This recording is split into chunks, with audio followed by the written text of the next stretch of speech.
عليكم ورحمة الله وبركاته نحمده صلي على رسوله الكريم أما بعد أعوذ بالله من الشيطان الرجيم بسم الله الرحمن الرحيم তাই আমার প্রিয় নবী মুহাম্মদ সাল্লাল্লাহু আলাইহি ওয়াসাল্লামের শিক্ষণীয় ভাষা দ্বারা আমরা আল্লাহ তাআলার প্রশংসা করব। আমরা সকলেই বলবো আলহামদুলিল্লাহ। অতঃপর প্রিয় নবী মুহাম্মদ সাল্লাল্লাহু আলাইহি ওয়াসাল্লামের উপর শান্তি বর্ষিত হোক। আমরা বলি আল্লাহুম্মা সাল্লি আলাইহি আল্লাহুম্মা বারিক আলাইহি সাল্লাল্লাহু আলাইহি ওয়াসাল্লাম। প্রত্যেক রবিবারের ন্যায় আজকেও আমাদের ইসলামী সবার কাজ আমরা শুরু করে দিয়েছি আলহামদুলিল্লাহ। আমাদের এই প্রোগ্রাম পরিচালনায় আপনারা সবাই অবগত আছেন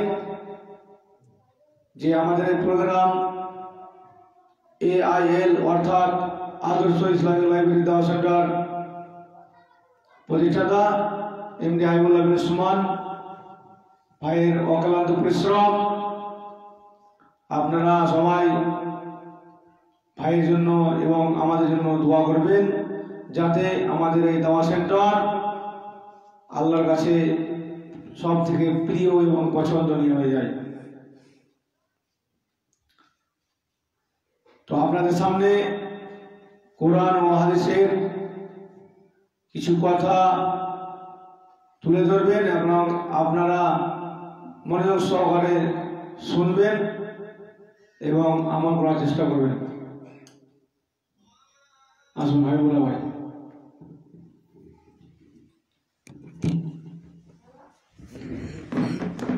ভাই বসেন।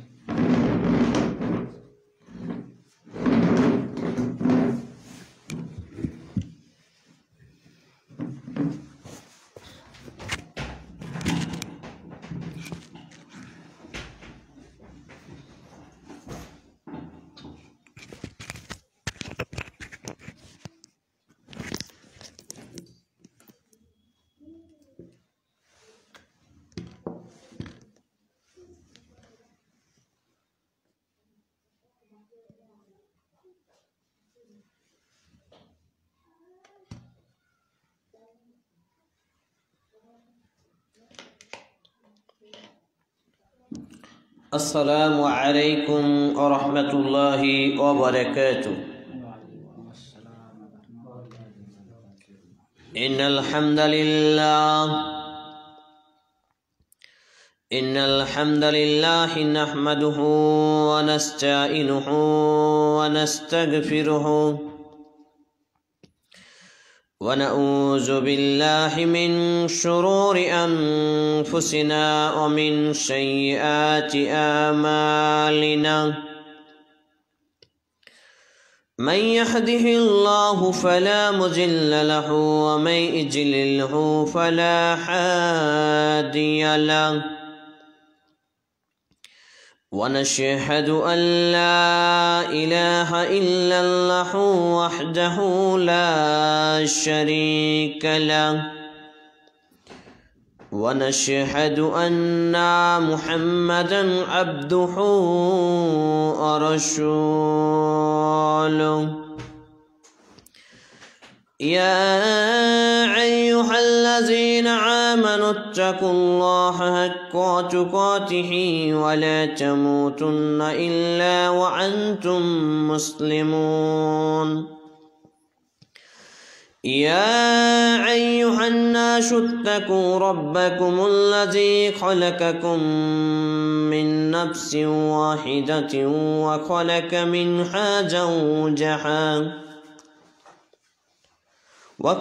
منها زوجها وبث منهما رجالا كثيرا ونساء.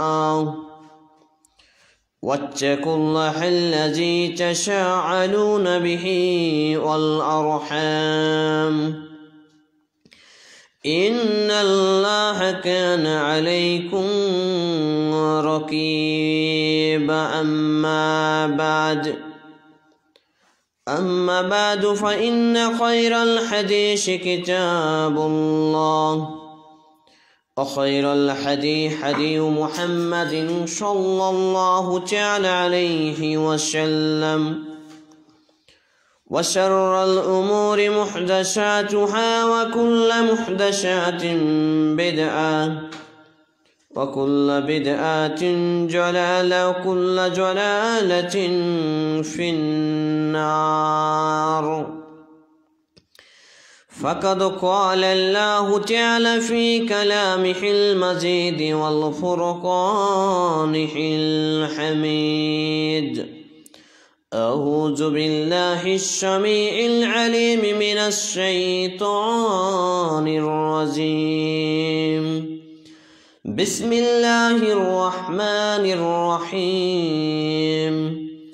قل يا أيها الكافرون لا أعبد ما تعبدون ولا أنتم عابدون ما أعبد ولا أنا عابد ما عبدتم ولا أنتم عابدون ما أعبد لكم دينكم ولي دين. وقال الله تعالى في كلامه المجيد والفرقانه الحميد: أعوذ بالله السميع العليم من الشيطان الرجيم من شر الوسواس الخناس الذي يوسوس في صدور الناس من الجنة والناس. رب اشرح لي صدري ويسر لي أمري واحلل عقدة من لساني يفقهوا قولي. খালিক এবং মালিক, যার প্রশংসা কোনো মতোই কোনো সময় করে শেষ করা যাবে না, আমরা সাক্ষ্য প্রদান করি লা ইলাহা ইল্লাল্লাহ, আল্লাহ ছাড়া সত্য কোনো ইলাহ উপাস্য নেই, যিনি এক এবং একক। তাই সংক্ষিপ্ত মহিলা ইনডোর প্রোগ্রামে আলোচ্য বিষয় সামাজিক প্রেক্ষাপটকে কেন্দ্র করে দুইটি সূরার একটি কমপ্লিট সূরা তথা পবিত্র কোরআনে 109 নম্বর সূরা, সূরা আল কাফিরুন এর সংক্ষিপ্ত কিছু কথা এবং পবিত্র কোরআনের সর্বশেষ সূরা, সূরা আন-নাস 114 নম্বর সূরার কয়েকটি আয়াত পাঠ করেছি, যেখান থেকে আমি আপনাদের সামনে সংক্ষিপ্তভাবে কিছু বলার আপ্রাণ প্রচেষ্টা রাখছি ইনশাআল্লাহুল আজিজ। ওয়ামা তৌফিকি ইল্লা বিল্লাহ আলাইহি তাওয়াক্কালতু ওয়া ইলাইহি উনীব। আজকে প্রথমে যে আয়াতটি আপনাদের সামনে যে সূরাটি পাঠ করেছি, সেই সূরাটির নাম হচ্ছে কাফিরুন, তথা কাফির শব্দটি হচ্ছে এক বচন এবং কাফিরুন শব্দটি হচ্ছে বহু বচন। কাফির বলতে একজন ব্যক্তিকেই মূলত বোঝায়, কিন্তু যখনই কাফিরুন শব্দ আসবে তখন সেটা বহু বচন হয়ে যাবে, মানে সমগ্র কাফির মণ্ডলীকেই সম্বোধন করা। এই আলোচনাটি আমরা এজন্যই আজকে রাখব যে আমরা মুসলিমরা আমাদের ঐতিহ্য ভুলে গেছি, যার জন্য আমরা বিভিন্নভাবে কাফেরদের সাদৃশ্য অবলম্বন করে ফেলেছি, কিন্তু আমরা আদৌ উপলব্ধি করতে পারি না। পবিত্র কোরআনের এই সূরাটি তথা 109 নম্বর সূরা কুরআনুল কারীমের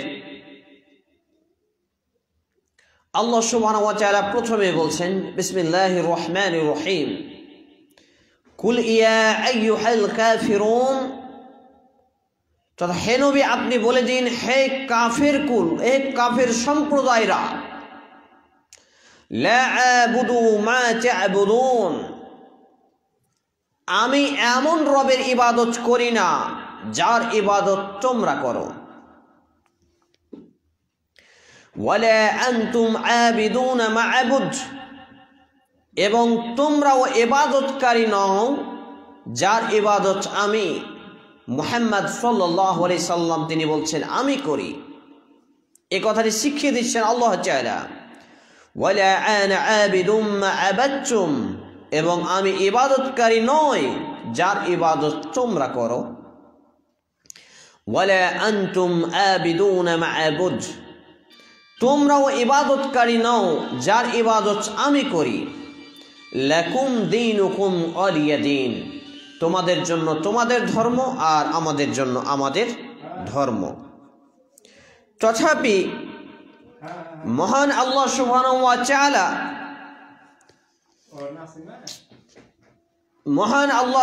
ওয়া তাআলা নবী কুলের সেরা মুনি আখিরি নবীন নবী মুহাম্মদুর রাসূলুল্লাহ সাল্লাল্লাহু আলাইহি সাল্লামের উপরে কুরআনুল কারীমের এই ওহীকে অবতীর্ণ করে তাকে ভাষাগুলো কথাগুলো শিখিয়ে দিচ্ছেন যে तमाम কাফেরদের সাথে আমাদের সার্বিক বিষয়ে পরস্পরের মিল থাকলেও ধর্মীয় বিষয়ে আমরা মুসলমানরা কোনো কাফেরের সাদৃশ্য অবলম্বন করতে পারবো না।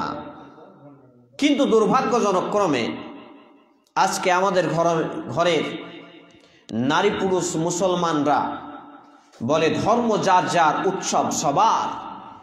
এই ধর্ম যার যার উৎসব সবার এটা নাস্তিক আনি একটা স্লোগান, এটা কাফেরদের থেকে ধার করা স্লোগান। এই স্লোগান কোনো মুসলমানের বাচ্চা মুসলমান মুখে আনতে পারে না, এই স্লোগান কোনো মুসলমানের বাচ্চা মুসলমান দিতে পারে না। কারণ নবী মুহাম্মদ সাল্লাল্লাহু আলাইহি সাল্লামের উপর যে কুরআনুল কারীম আল্লাহ সুবহানাহু ওয়া তাআলা সময় সাপেক্ষে নাজিল করেছেন তার একটি নাজিলকৃত সূরা হচ্ছে এই সূরাতুল কাফিরুন। আর এই সূরাতুল কাফিরুনে আল্লাহ সুবহানাহু ওয়া তাআলা মানব জাতিকে জানিয়ে দিয়েছেন সরাসরি ভাবে জিবরিল আলাইহিস সালাতু ওয়াস সালাম মারফত নবী মুহাম্মদ সাল্লাল্লাহু আলাইহি সাল্লামকে জানানোর পাশাপাশি নবী মুহাম্মদুর রাসূলুল্লাহ সাল্লাল্লাহু আলাইহি সাল্লামের উম্মতে মুসলিমা সহ तमाम মানব জাতিকে এটা জানিয়ে দিয়েছেন যে একজন হিন্দু মুসলিম পাশাপাশি বসবাস করতে পারে, কোনো আপত্তি নেই। একজন হিন্দু মুসলিম বিপদে পড়লে সাহায্য করবে, এটা আপত্তি নেই। একজন হিন্দু মুসলিম ইহুদি খ্রিস্টান তারা মুসলিম ইসলাম এবং অনিসলাম নিয়ে পৃথিবীতে চলাফেরা করবে, আপত্তি নেই। কিন্তু যখনই ধর্মীয় বিষয় আসবে কোনো মুসলমানের বাচ্চা মুসলমান এই স্লোগান দিতে পারে না, এইরকম মন্তব্য এইরকম ধারণা রাখতে পারে না যে ধর্ম যার যার উৎসব সবার। আমরা দেখলাম 31st নাইট উপলক্ষে নববর্ষ উদযাপন করার জন্য আজকে দাবিকৃত মুসলমানের বাচ্চা মুসলমানরা কাপুরুষের বাচ্চা কাপুরুষরা ডিজে বাজিয়ে ভাড়া করে সেখানে গান বাজনায় গিয়ে বিভিন্ন জায়গায় পিকনিকের আয়োজন করে, বিভিন্ন জায়গায় নাচ এবং গানে মত্ত থাকে। এটা মুসলমানদের বৈশিষ্ট্য চরিত্র নয়। যদি তারা মনে করে যে না আমরা মুসলমান, আসলেতে এদের উচিত এরা যখন মৃত্যুবরণ করবে যদি তারা দিন ইসলামে ফিরে না এসে মৃত্যুবরণ করে তাদেরকে কুত্তা শ্রীগালের মতো গেঁড়ে দেওয়া। একটা কুত্তা শ্রীগাল যেমন মরে যায় দুর্গন্ধ ছড়ায়, যার জন্য তাকে গেঁড়ে দিতে হয়, এই রকম ভাবে তাদেরকে গেঁড়ে দেওয়া। কিন্তু দুর্ভাগ্যজনক ভাবে আজকে আমাদের পারিবারিক জীবন থেকে সামাজিক জীবনে কোনো ক্রমে ইসলাম প্রতিষ্ঠিত না থাকার ফলে আজকে এইসব গরু ছাগলগুলোর জানাজা হয়, দাফন হয় সেই মুসলমানদের কবরস্থানে, এবং মুসলমানদের কবরস্থানে দায়িত্বশীলরা যেহেতু অধম মূর্খ অজ্ঞ জাহেল যার জন্য এটা ঘটে।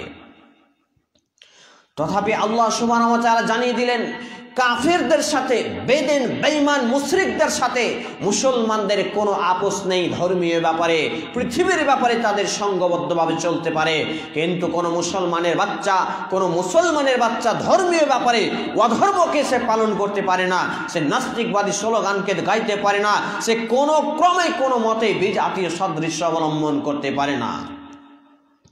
আর আজকে পবিত্র কোরআনের এই সূরাতুল কাফিরুন 109 নম্বর সূরার 6 নম্বর আয়াতটুকুকে পাঠ করে দিয়ে আমাদের সামনে বলা হয় লাকুম দীনুকুম ওয়ালিয়া দীন, তোমাদের জন্য তোমাদের কর্ম এবং কর্মফল, এবং আমাদের জন্য আমাদের কর্ম এবং কর্মফল। তোমাদের জন্য তোমাদের ধর্ম কর্ম আর আমাদের জন্য আমাদের ধর্ম কর্ম। এটা এক শ্রেণীর মানুষ বলে, কিন্তু এর আগে যে বলল যদি কথা তাই হয়, যদি ঘটনা তাই হয়, তাহলে একজন মুসলমানের বাচ্চা মুসলমান, সে মুসলমান ঘরে জন্মগ্রহণ করার পরেও কেন দৈনিক 5 ওয়াক্ত নামাজকে ছুঁড়ে ফেলে দেয়? কেন সে বিজাতীয় মতবাদ পালন করে? কোনো ধর্মে দৈনিক 5 ওয়াক্ত সালাত নেই ইসলাম ছাড়া, অথচ এই ইসলামে জন্মগ্রহণকারী মুসলমান দাবিদার, মুসলমান ঘরে জন্মগ্রহণকারী কাপুরুষের বাচ্চা, নারী পুরুষ উভয়েই এরা দৈনিক 5 ওয়াক্ত নামাজকে ছুঁড়ে ফেলে দেয় কেন? এখানে যেহেতু বলা হয়েছে ধর্মীয় ব্যাপারে কোনো আপোষ নেই, তুমি তোমার ধর্ম পালন করো, আমি আমার ধর্ম পালন করব। বলুন তো, কোন অমুসলিম, কোন কাফের, কোন বেঈমান, কোন বেদিন কি 5 ওয়াক্ত নামাজ আদায় করে? কখনোই নাই। হজ করে? কখনোই নাই। কুরবানি করে? কখনোই নয়। এই জন্য তো আল্লাহ সুবহানাহু ওয়া তাআলা জানিয়ে দিয়েছেন, সূরাটির তাৎপর্য এত গুরুত্ব রয়েছে। কুল ইয়া আইয়ুহাল কাফিরুন, হে কাফের সম্প্রদায় তোমরা শুনে রাখো, লা আবুদু মা তা'বুদুন, আমি ইবাদত করি না যার ইবাদত করো তোমরা। কোন মুসলমান কি মূর্তি পূজার ইবাদত করে? কোন মুসলমান কি যীশু খ্রিস্টকে আল্লাহর পুত্র মানে? কখনোই নয়। তারপর বলা হচ্ছে ওয়ালা আনতুম আবিদুনা মা আবুদ, এবং তোমরাও ইবাদতকারী নও আমি যার ইবাদত করি। আমরা মুসলমানরা এক আল্লাহর ইবাদত করি। কোন অমুসলিম কি এক আল্লাহর ইবাদত করে? কখনোই নয়। ওয়ালা আনা আবিদুম মা আবাদতুম, এবং আমি ইবাদতকারী নই যার ইবাদত তোমরা করো। হে কাফের গোষ্ঠী, জেনে নাও, তোমরা কোনো মুসলমানের বাচ্চা মুসলমান আল্লাহ ছাড়া অন্য কারো ইবাদত করতে পারে না, আল্লাহ ছাড়া অন্য কারো ইবাদতের অংশীদার বানাতে পারে না, যার কথা আল্লাহ সুবহানাহু ওয়া তাআলা 1442-43 বছর পূর্বেই আমাদেরকে জানিয়ে রেখেছেন। তারপর বলা হয়েছে ওয়ালা আনতুম আবিদুনা মা'বুদ, তোমরাও ইবাদতকারী নও যার ইবাদত আমরা করি। তথাপি নবী মুহাম্মদুর রাসূলুল্লাহ সাল্লাল্লাহু আলাইহি সাল্লামকে বলতে বলছেন স্বয়ং আল্লাহ সুবহানাহু ওয়া তাআলা, পাশাপাশি সমস্ত মুসলিম জাতিকে বলতে বলছে যে জেনে রাখো হে কাফের সম্প্রদায়, হে কাফের সম্প্রদায় তোমরা জেনে রাখো, তোমরা যার তার ইবাদতকারী নও যার ইবাদত আমরা করি বা আমি করি। নবী মুহাম্মদ সাল্লাল্লাহু আলাইহি সাল্লাম যার ইবাদত করেছেন, তো এক আল্লাহর ইবাদত করেছেন, সেই সময়ের কাফের গোষ্ঠী কুফফারবাসী সেই সময় কি আল্লাহর ইবাদত করেছিল? করেনি, আজও করে না। আজকে যারা এক আল্লাহর ইবাদত করছে, আজকের বেদিন, বেঈমান, মুশরিক, তারপর আপনার ওই বিভিন্ন জাতি, বিভিন্ন ধর্মের অবলম্বনকারী, তারা কি ইসলাম তথা আল্লাহর ইবাদত করে? কখনোই নয়। এই কথাটিকে বলা হয়েছে। তারপর বলা হয়েছে লাকুম দীনুকুম ওয়ালিয়া দীন, তোমরা যখন আমার রবের ইবাদত করো না, আমি যখন তোমাদের বানানো রবের ইবাদত করি না, তাহলে তোমাদের ধর্মকর্ম তোমাদের জন্য আর আমাদের ধর্মকর্ম আমাদের জন্য। সুবহানাল্লাহি ওয়া বিহামদিহি। কিন্তু দুর্ভাগ্যজনকভাবে আজকে আমাদের এই ইসলামে পদার্পণকারী মুসলিমরা তারা বিভিন্নভাবে বিজাতীয় মতবাদে ঢুকে গিয়েছে, বিভিন্নভাবে তারা অপসংস্কৃতির দাবানলে দাউ দাউ করে জ্বলছে, অথচ তারা উপলব্ধি করতে পারে না, অথচ তারা ভাবতে পারে না, অথচ তারা কোনো ক্রমেই পেরে উঠতে পারে না। তারা মুখ দিয়ে বলে লাকুম দীনুকুম ওয়ালিয়া দীন, কিন্তু তারা বিভিন্ন অমুসলিম কৃষ্টি কালচার নিয়ে তারা দিন এবং রাত্রি অতিবাহিত করে। তারপরে আমি আপনাদের সামনে পবিত্র কুরআন থেকে সূরা আন-নাস 114 নম্বর সূরার 4, 5 এবং 6 নম্বর আয়াতটি পাঠ করেছি। যেই সূরার 4, 5 এবং 6 নম্বর আয়াতটি দেখুন কত গুরুত্বপূর্ণ। সূরা আন-নাস, মানব জাতি, নামকরণ মানব জাতি তথা মানব জাতির কল্যাণের জন্যই নিহিত রয়েছে সূরার আয়াতগুলো, এর বাস্তবায়ন রূপগুলো। এই জন্য আল্লাহ সুবহানাহু ওয়া তাআলা বলছেন পবিত্র কোরআনে সূরা আন-নাস 114 নম্বর সূরার 4 নম্বর আয়াত, মিন শাররিল ওয়াসওয়াসিল খান্নাস, তার অনিষ্ট থেকে যে কুমন্ত্রণা দেয় আত্মগোপন করে, আল্লাযী ওয়াসবিসু ফি সুদুরিন নাস, যে কুমন্ত্রণা দেয় মানুষের অন্তরে, মিনাল জিন্নাতি ওয়ান নাস, হতে পারে সে মানুষের মধ্যে থেকে কিংবা হতে পারে সে জিন শয়তানের মধ্য থেকে। তথাপি আমরা আজকে বিভিন্নভাবে বিভিন্ন মানুষের এবং শয়তানি চক্রান্তে মুসলমানরা হেনস্থ হচ্ছে। বিভিন্নভাবে মানুষ শয়তান এবং জিন শয়তানের কুমন্ত্রণায় ইসলাম থেকে বহুদূরে অবস্থান করছে। বলা যেতে পারে এইভাবে দুনিয়াবি ব্যাপারে আপনার 24টা ঘন্টা অতিবাহিত হয়ে যায়। কোথায় ক টাকা উপার্জন করবেন, কোথায় ক টাকা কামাই করবেন, কোথায় ছেলে মেয়েকে অ্যাডমিশন করাবেন, কোন জায়গায় ছেলে মেয়েকে ভালো শিক্ষা দেবেন, কোনভাবে আপনার পৃথিবী অর্জন হবে, পৃথিবীতে আপনি সুনাম ধন্য হবেন, খ্যাতিমান হবেন, এই বিষয়ে আপনি এবং আপনার পরিবার 24 ঘন্টায় 24টা ঘন্টায় আপনি ভাবছেন। অথচ দিন এর ব্যাপারে, দিন ইসলামের ব্যাপারে মাসে একটা দিন, সপ্তাহে একটা দিন কিংবা বাৎসরিকভাবে ভালোভাবে কোরআন এবং সুন্নাহকে পৌঁছানোর জন্য কিছু অর্থ, কিছু সময় ব্যয় করা আপনার জন্য, আপনার পরিবারের জন্য কষ্টকর হয়ে যায়। এই তো হচ্ছে আপনাকে কুমন্ত্রণা দিয়েছে মানুষ শয়তান এবং জিন শয়তান। আপনাকে দেখাই মানুষ শয়তান আপনাকে কিভাবে কুমন্ত্রণা দেয়। আপনি যখন লবণ ভাত, পান্তা ভাত খেয়ে দিন অতিবাহিত করবেন, আপনার বাড়ি থেকে আপনার বাড়ির লোকজন বলবে সারা পৃথিবীতে এখন একজন ভিখারিও যখন রুটি খায় তখন আলু দিয়ে খায়, আলু ভাজা ছাড়া খায় না। আর তুমি ধর্ম করছো, আর ধর্ম মানতে গিয়ে তুমি লবণ দিয়ে রুটি খাবে, আপনাকে কষ্ট দেবে। আবার মানুষ শয়তানের মধ্যে কেউ কুমন্ত্রণা দেবে, দেখো তোমার সেই বন্ধু, দেখো তোমার সেই পড়োশি আজকে দেখো 2তলা 3তলা বাড়ি করলো, জায়গা কিনলো, এই করলো সেই করলো, তুমি কি করলে? খুপড়ি একখানটা বাড়িতে পড়ে আছো। দুনিয়া অর্জনের জন্য মানুষ শয়তান আপনাকে কুমন্ত্রণা দেয়, আপনাকে দিন থেকে, ধর্ম থেকে দূরে সরিয়ে দেওয়ার জন্য এই মানুষ শয়তানগুলো বিভিন্নভাবে বিভিন্ন রকমের তারা ষড়যন্ত্র কৌশল আঁটে। তারপর আপনাকে বলবে, আপনার সামনে এসে গল্প করবে, আমার মান্থলি উপার্জন এত, আমার খরচ এত, আমার প্রতিদিন বাড়িতে এই খাবার হয়, আমি আমার ছেলে মেয়ের পিছনে এত খরচ করি, আমার স্ত্রীর পেছনে এত খরচ করি। আপনাকে লোভ এবং লালসা দেখাবে। কিন্তু বিশ্বাস করুন সম্মানিত উপস্থিতি মা এবং বোন এবং সোশ্যাল জগতে যারা আমাদের এই আয়োজন দেখছেন, সকলকে একটি বিষয়, একটি কথা এখানে জানিয়ে দিতে চাই। এই জন্য একজন কবি বলেছিলেন, যে ব্যক্তি সবকিছু হারিয়ে দিল কিন্তু আল্লাহকে পেয়ে নিল, যে ব্যক্তি সবকিছু হারিয়ে দিল কিন্তু আল্লাহকে পেয়ে গেল, তাহলে সে কি হারালো? কিছুই হারালো না। কারণ বিশ্বজাহানের মালিক, বিশ্বজাহানের প্রতিপালক মহান আল্লাহ সুবহানাহু ওয়া তাআলা যার বন্ধু হয়ে গেছে তার তো কোনো কিছু হারায়নি। আবার যে ব্যক্তি পৃথিবীর সমস্ত কিছু পেল কিন্তু আল্লাহ তাআলাকে পেল না, আবার যদি কোনো ব্যক্তি পৃথিবীর সমস্ত কিছু পেল কিন্তু সে আল্লাহকে পেল না, তাহলে সে কি অর্জন করলো? কি পেল? কিছুই পেল না। কিন্তু এই বিষয়গুলো তখনই মানুষ উপলব্ধি করতে পারবে যখন মানুষ কোরআন এবং সুন্নাহকে চর্চা করবে, কোরআন এবং হাদিসকে পড়াশোনা করবে। দুর্ভাগ্যজনকভাবে আজকে আমরা তো নামের শুধুমাত্র ধর্ম প্রচার করি, আজকে আমরা নামের কিছু সাময়িক ভালো কাজে অংশ নিই। আমরা যদি পাই তাহলে এই সময়গুলোকে বয়কট করে দিব, আমরা যদি পাই তাহলে এই সময়গুলো যদি ফাঁক পাই তাহলে পালিয়ে যাব।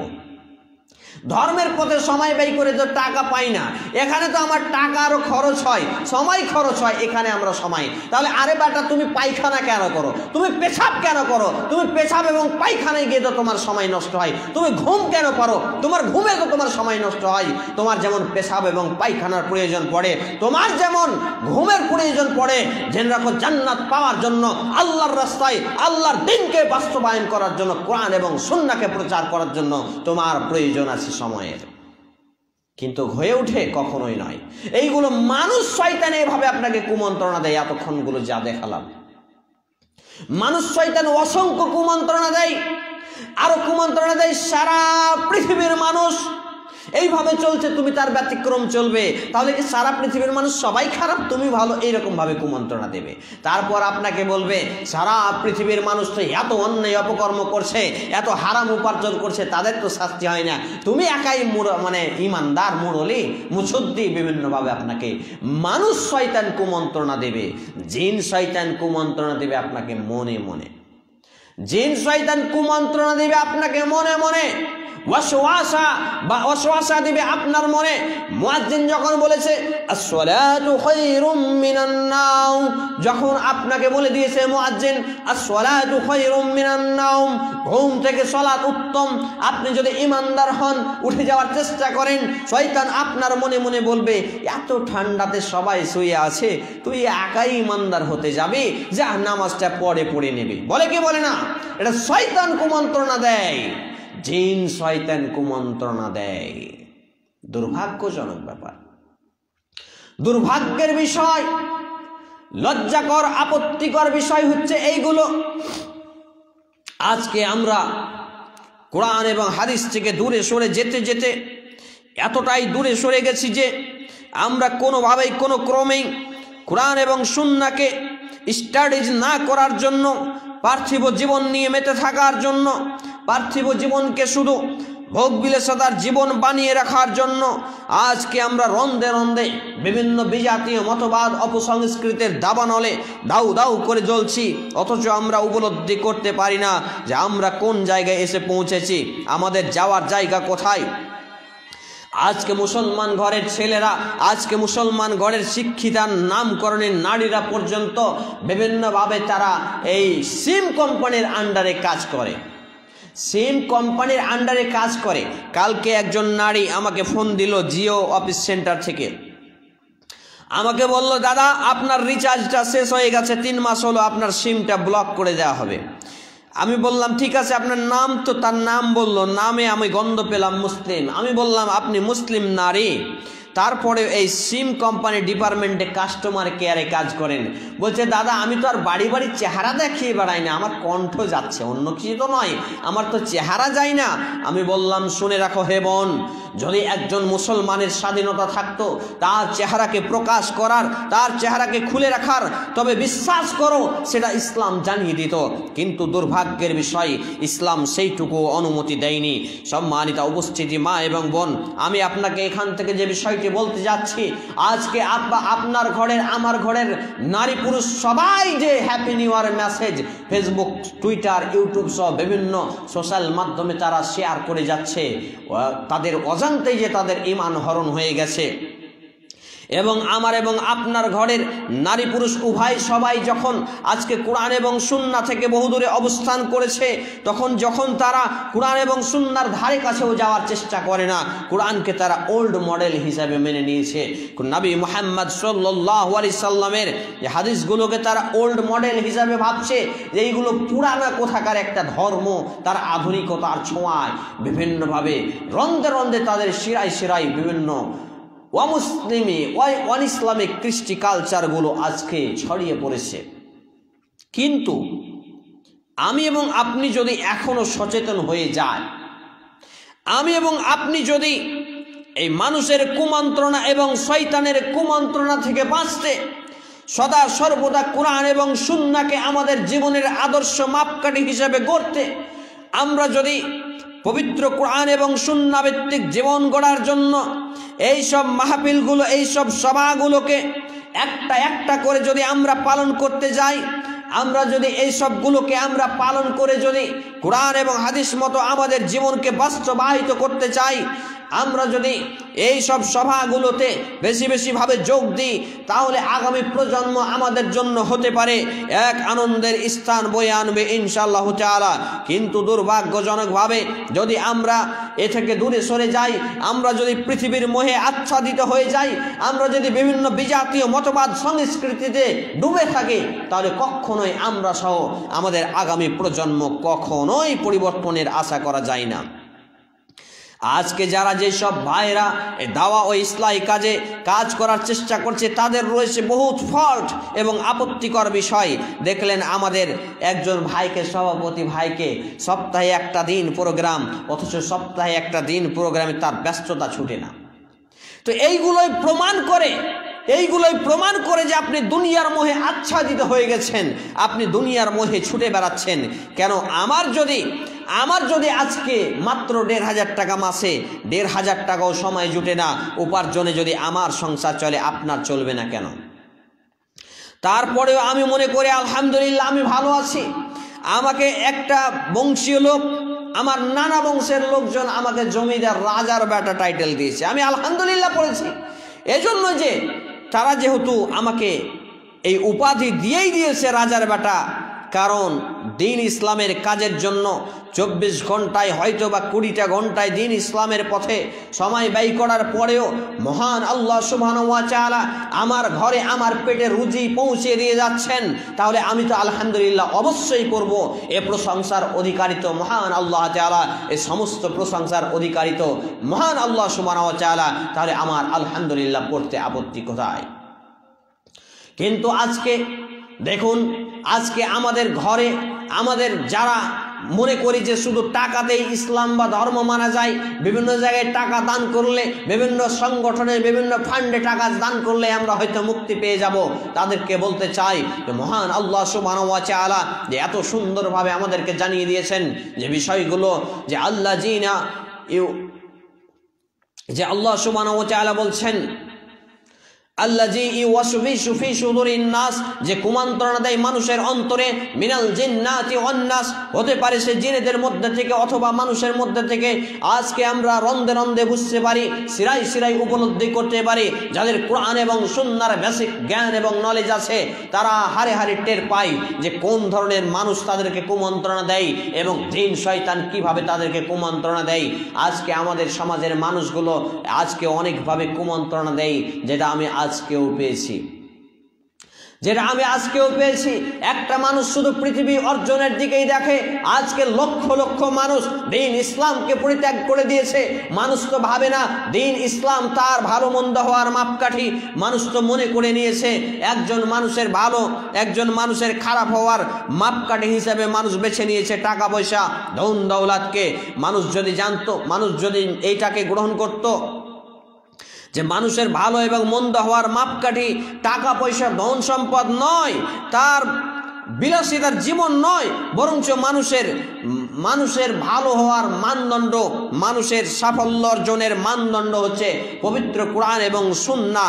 যদি এইভাবে একটা মানুষ ভাবতো, তাহলে আজকে যারা ইমানদার, আজকে যারা কোরআন এবং সুন্নাহর নির্ভীক প্রচারক, যারা আজকে কোরআন এবং সুন্নাহর নির্ভীক আমলকারী, তারা কিন্তু আজকে এতটা অধতলে অধপতনে চলে যেত না।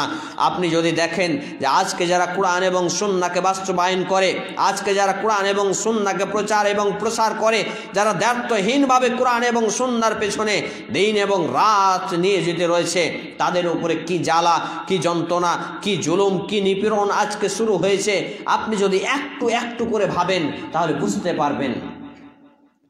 তার একটা ছোট্ট সংক্ষিপ্তভাবে এই কথা বলে আলোচনা শেষ করে দেব ইনশাআল্লাহ। সেটা হচ্ছে যে আপনাদের এখানে যখন ঢুকছিলাম, শুরু হয়েছিল লোন নিয়ে ঝগড়া। তো এই লোন নিয়ে ঝগড়া, এটা শুরু হওয়ার কারণটা কি? আপনার ক্যামেরা বন্ধ হয়ে গেছে। লোন নিয়ে ঝগড়া এটা শুরু হওয়ার কারণটা কি? আপনি যদি দেখেন, এটা কি ইহুদিয়ানি খ্রিস্টানি মতবাদ নয়। প্রিয় নবী জনাবে মুহাম্মদুর রাসূলুল্লাহ সাল্লাল্লাহু আলাইহি সাল্লামের বিশ্ববিখ্যাত সাহাবী আব্দুল্লাহ ইবনে আমর রাদিয়াল্লাহু তাআলা আনহু তিনি বলছেন মান তাশাব্বাহা বিকওমিন ফাহুয়া মিনহুম। নবী মুহাম্মদুর রাসূলুল্লাহ সাল্লাল্লাহু আলাইহি সাল্লামের বিশ্ববিখ্যাত সাহাবী তিনি বলছেন عن عبد الله بن عمرو رضي الله تعالى عنه قال رسول الله صلى الله تعالى عليه وسلم من تشبه بقوم فهو منهم। নবী মুহাম্মদ সাল্লাল্লাহু আলাইহি সাল্লাম জানিয়ে দিয়েছেন, যেই ব্যক্তির সাদৃশ্য কথা, কাজ, আখলাক, আদব অনুসরণ করবে, সে তাদের দলে বলে গণ্য হবে।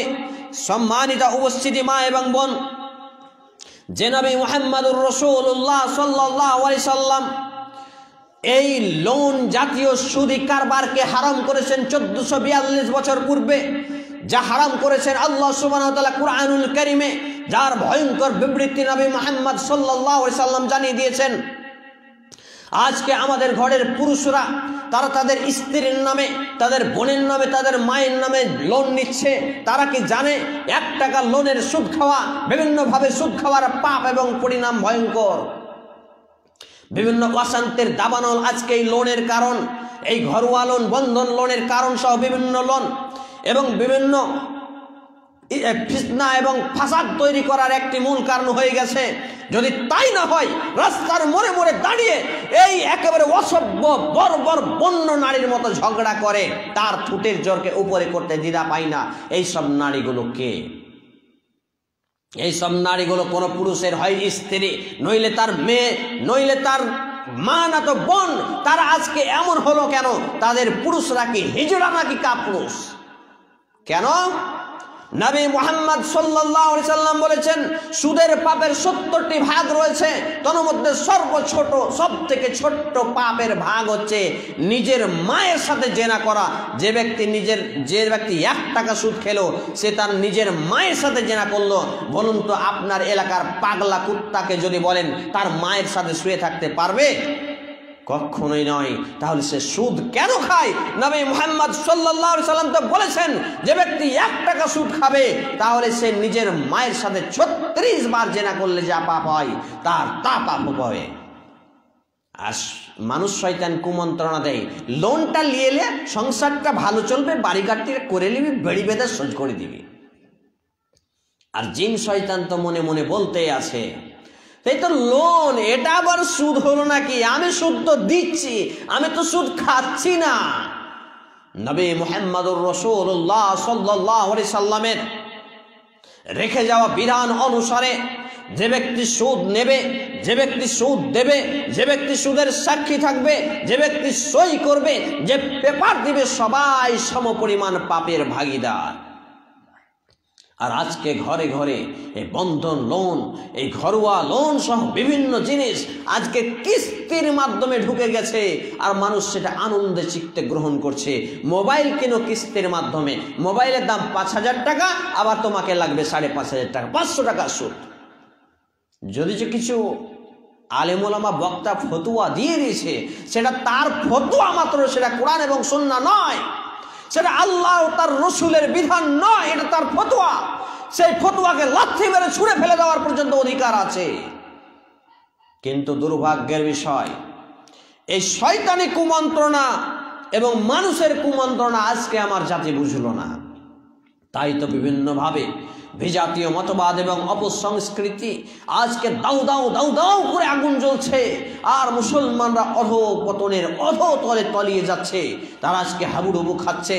সাময়িক যদি কোনো ব্যক্তি তার গ্রামের মধ্যে, তার পাড়ার মধ্যে হস্তক্ষেপ মুক্ত দাড়ি, টাকনোর উপরে পোশাক, নির্ভীকভাবে যদি তারা আজকে কোরআন এবং সুন্নাহকে মান্যতা করা প্রচার এবং প্রসারে নিযুক্ত থাকে, তাহলে তার সামাজিক, তার রাষ্ট্রীয়, রাজনৈতিক, বিভিন্ন প্রশাসনিক চাপ এবং নির্যাতন দিয়ে তাকে বিভিন্ন ত্যাগ তিতিক্ষার মাধ্যমে, তাকে বিভিন্ন জেল জুলুমের হুমকি দিয়ে ভয় দেখিয়ে তাকে থামিয়ে রাখতে চায়।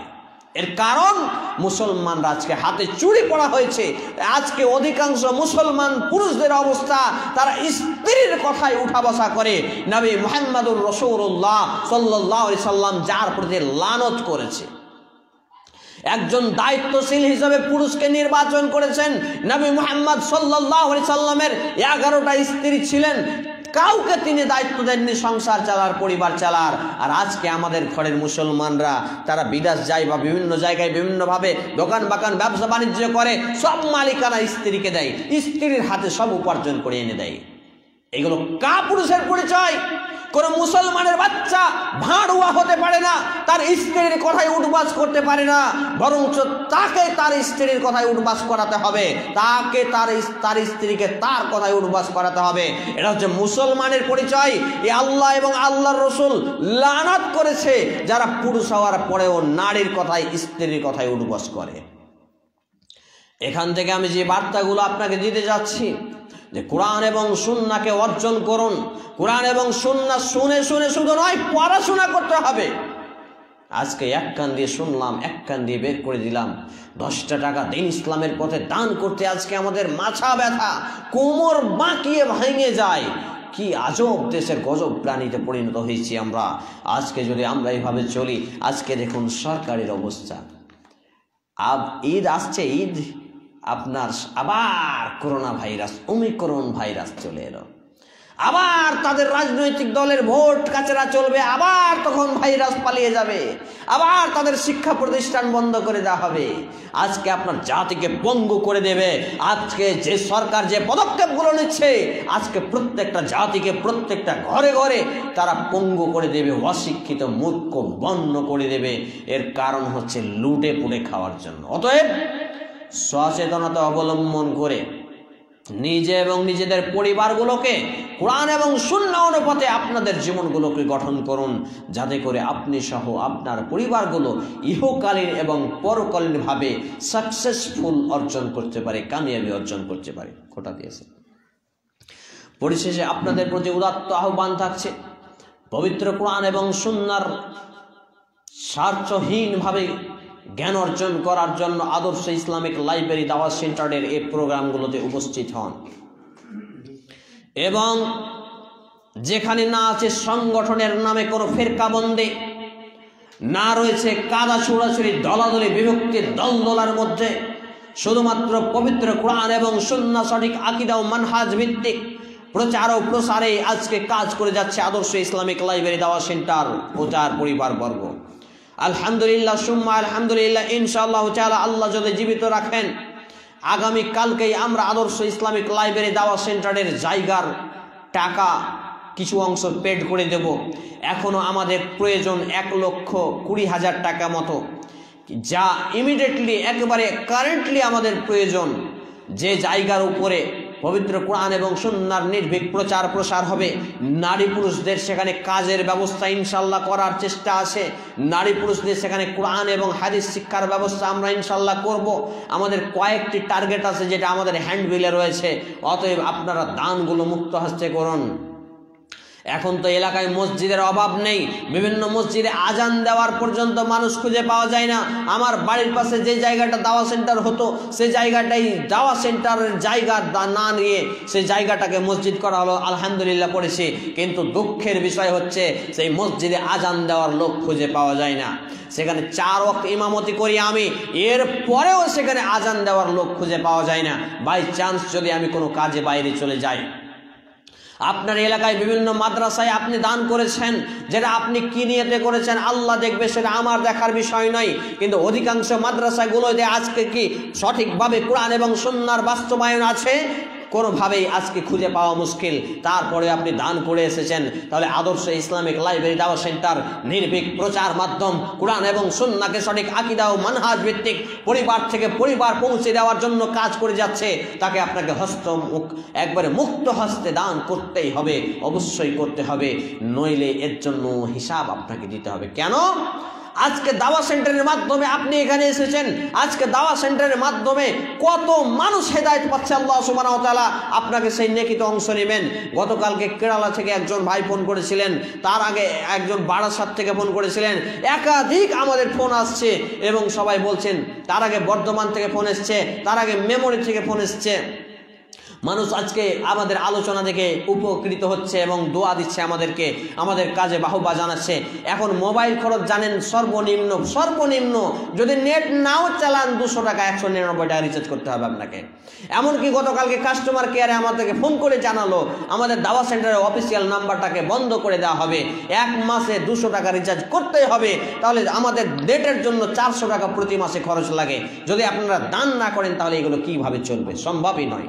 অতএব দানের হাতটা লম্বা করবেন।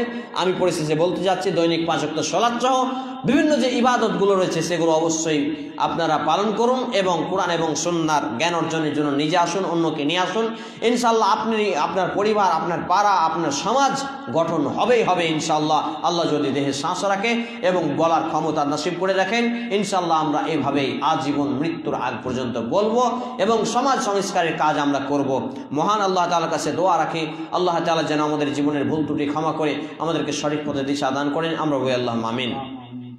আল্লাহ তাআলা দিনে রাতে জানা অজানা, প্রকাশ্যে গোপনে, ছোট বড় বিভিন্ন পাপ কর্ম আমরা করেই ফেলি। মানুষ হিসাবে ভুলকারী হিসেবে। অতএব আল্লাহ তাআলা সেই পাপগুলো আমাদেরকে গোপনেই ক্ষমা করে দিন, আমরা বলি আল্লাহুম্মা আমিন। আল্লাহ তাআলার কাছে দোয়া, আল্লাহ তাআলা আমরা যারা অসুস্থ আমাদেরকে পূর্ণাঙ্গ সেফাই কামিল আজিলা নসিব করুন, আমরা বলি আল্লাহুম্মা আমিন। আল্লাহ তাআলার কাছে আরও দোয়া, হে আল্লাহ তাআলা আমরা যারা অভাবী আমাদেরকে পূর্ণাঙ্গ রূপে অভাবমুক্ত জীবন দান করুন, আমরা বলি আল্লাহুম্মা আমিন। আল্লাহ তাআলার কাছে দোয়া, হে আল্লাহ তাআলা আমাদের যারা মুসলমান হয়ে মৃত্যুবরণ করেছে আল্লাহ তাআলা জানি না তারা অন্ধকার কবরে কিভাবে শুয়ে আছে, তাদের কবরটা আছে শান্তির বিছানা নাকি অশান্তির দাবানল, আল্লাহ তাআলা আপনি ভালো জানেন। সেখানে তো দেখার কোনো ব্যবস্থা নেই, অ্যান্ড্রয়েড মোবাইলের মাধ্যমে যে ভিডিও কলে দেখবো তারও কোনো ব্যবস্থা নেই। এমন এক জায়গা কবর, বাড়ির পাশে কবর, অথচ সেখানে খবর নেওয়ার আমাদের কোনো ক্ষমতা শক্তি নেই আল্লাহ তাআলা। সেই অন্ধকার কবরে শুয়ে থাকা প্রত্যেকটা মুসলিম নর নারীর জীবনে কবরের জীবনকে আলোকিত করে দিন, আমরা বলি আল্লাহুম্মা আমিন। হে আল্লাহ তাআলা যারা অসুস্থ রয়েছে তাদেরকে আপনি পূর্ণাঙ্গ রূপে সেফায়ে কামিলা আজেলা নসিব করুন, আমরা বলি আল্লাহুম্মা আমিন। হে আল্লাহ তাআলা বিশেষ করে আমার মা দীর্ঘদিন আগে প্রায় 8 মাস 9 মাস আগে মৃত্যুবরণ করেছে আল্লাহ তাআলা জানি না কবরের জীবনে কিভাবে মায়ের দিন কাটে রাত্রি কাটে। আল্লাহ তাআলা যেখানে সময়ের হিসাব মেলানো মুশকিল, যেখানে দিন এবং রাত বোঝা খুব মুশকিল, আমল ভালো হলে জীবন ভালো, আমল খারাপ হলে সবই ধ্বংস। জানি না আল্লাহ তাআলা আমরা তার অধম সন্তান হিসাবে আমরা দোয়া করছি আল্লাহ তাআলা মায়ের জীবনের সমস্ত ভুল ত্রুটি ক্ষমা করে মাকে শান্তির বিছানা বিছিয়ে দিয়ে মাকে জান্নাতুল ফিরদাউস নসিব করুন, আমরা বলি আল্লাহুম্মা আমিন। এ দাবি, এ দোয়া, এ দরখাস্ত মহান আল্লাহ সুবহানাহু ওয়া তাআলার কাছে রেখে আমরা আমাদের সংক্ষিপ্ত আলোচনা সাপ্তাহিক ইসলাহি সভায় আলোচ্য বিষয় এখানে ইতি টানলাম। সুবহানাকা রাব্বুল ইজ্জাতি আম্মা ইয়াসিফুন ওয়া সালামুন আলাল মুরসালিন ওয়া আখির দাওয়ানা আনিল হামদুলিল্লাহি রাব্বিল আলামিন। সবশেষে দোয়া আমরা পড়ে নেব। সুবহানাকা আল্লাহুম্মা ওয়া বিহামদিকা আশহাদু আল্লা ইলাহা ইল্লা আনতা আস্তাগফিরুকা ওয়া আতুবু ইলাইক। আসসালামু আলাইকুম ওয়া রাহমাতুল্লাহি ওয়া বারাকাতুহু। আসসালামু আলাইকুম। বলতে না দোয়া শেষে